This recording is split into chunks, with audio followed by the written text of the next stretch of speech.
আসসালামু আলাইকুম। গত ক্লাসে আমরা দেখেছিলাম এই পর্যন্ত। আজকে সমাধানগুলো দেখব। সারণীভুক্ত বর্গ সংখ্যাগুলোর এককের গড়ের অঙ্কগুলো ভালোভাবে পর্যবেক্ষণ করি। লক্ষ্য করি যে এই সংখ্যাগুলোর একক স্থানীয় অঙ্ক 0, 1, 4, 5, 6 বা 9। কোনো বর্গ সংখ্যার একক স্থানে 2, 3, 7 বা 8 অঙ্কটি নেই। এখন দেখো কাজ 1, কোনো সংখ্যার একক স্থানীয় অঙ্ক 0, 1, 4, 5, 6, 9 হলেই কি সংখ্যাটি বর্গ সংখ্যা হবে? উত্তরটি হবে না, কারণ কোনো সংখ্যার একক স্থানীয় অঙ্ক 1, 0, 1, 4, 5, 6, 9 থাকলে সংখ্যাটি বর্গ সংখ্যা হয় না। প্রতিটি অঙ্কের জন্য এর দেখো আমরা যদি শূন্যর মান দেই 10, একের মান যদি আমরা দেই 21, চারের মান দুজে এখানে 24, পাঁচের মান এখানে যদি দেই 25, ছয়ের মান 26 এবং নয়ের মান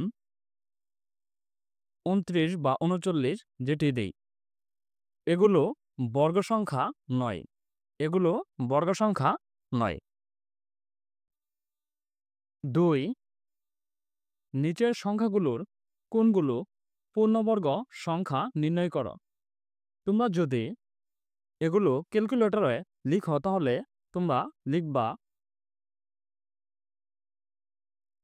√20, 62, এভাবে √20 দিয়ে লিখবা। এখন দেখো আমি যদি ক্যালকুলেটরে 20, 62 এখানে দেখো √20 এই সাইনটি দেই, এটি কিন্তু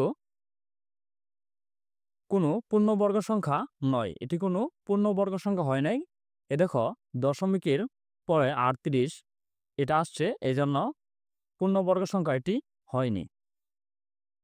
এই সংখ্যাগুলো পূর্ণবর্গ সংখ্যা নয়। এখানে তোমাদের যেগুলো আছে এখানে একটিও পূর্ণ বর্গ সংখ্যা নয়।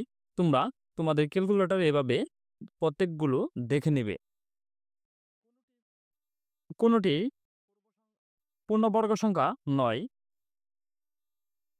কারণ পূর্ণবর্গ সংখ্যায় লাস্টে দেখো 2, 7, 3, 3, 8 এই অঙ্কটি থাকে না। পূর্ণবর্গ সংখ্যার লাস্ট অঙ্কটি এটি থাকে না, তাহলে এটি পূর্ণবর্গ সংখ্যা হবে না। 3, 5টি সংখ্যা লেখো যার একক স্থানের অঙ্ক দেখেই তা বর্গ সংখ্যা নয় বলে সিদ্ধান্ত নেওয়া যায়। এখানে দেখো উপরে যে আমরা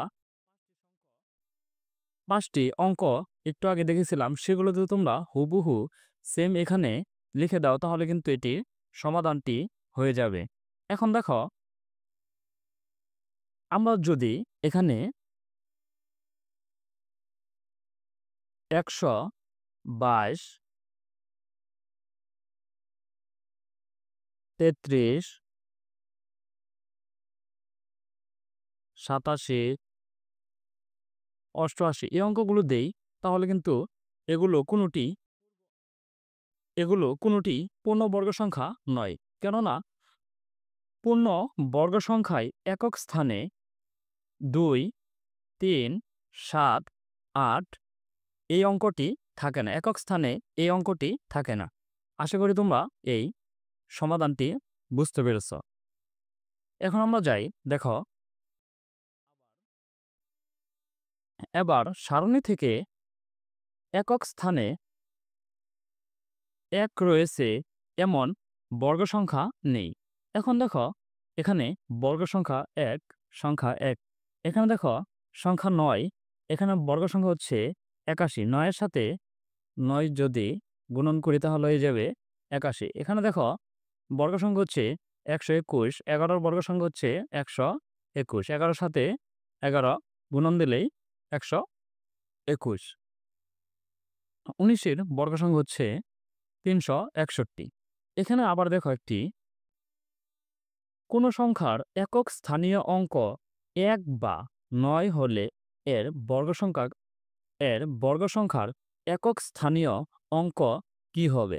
এখন দেখো 1-এর স্থানীয় সংখ্যা হচ্ছে 1, 9-এর স্থানীয় সংখ্যা হচ্ছে 1, 11-র স্থানীয় সংখ্যা হচ্ছে 1, বর্গ সংখ্যা 1, 19-এর স্থানীয় সংখ্যা হচ্ছে 1। তাহলে উত্তরটি হবে 1। এই খালি ঘরে তোমরা 1 এভাবে লিখে দেবে।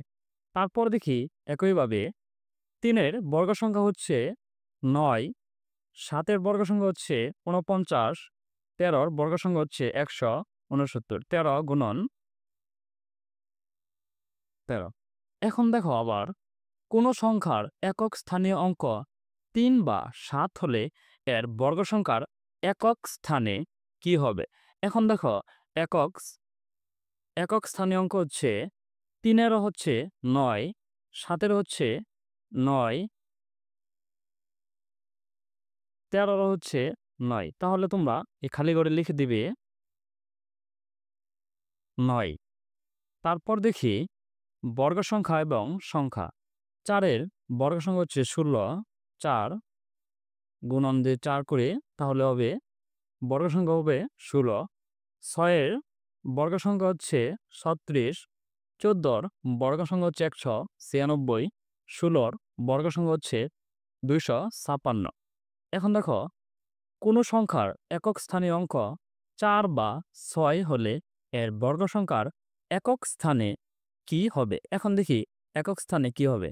এখন দেখো 4-এর একক সংখ্যা স্থানীয় অঙ্ক হচ্ছে 6, 6, 6-এর হচ্ছে 6, 14-র হচ্ছে 6, 16-র হচ্ছে 6। তাহলে আমাদের এখানে উত্তরটি হবে 6। ধন্যবাদ শিক্ষার্থীরা। আগামী ক্লাসে আমরা এগুলো সমাধান করব।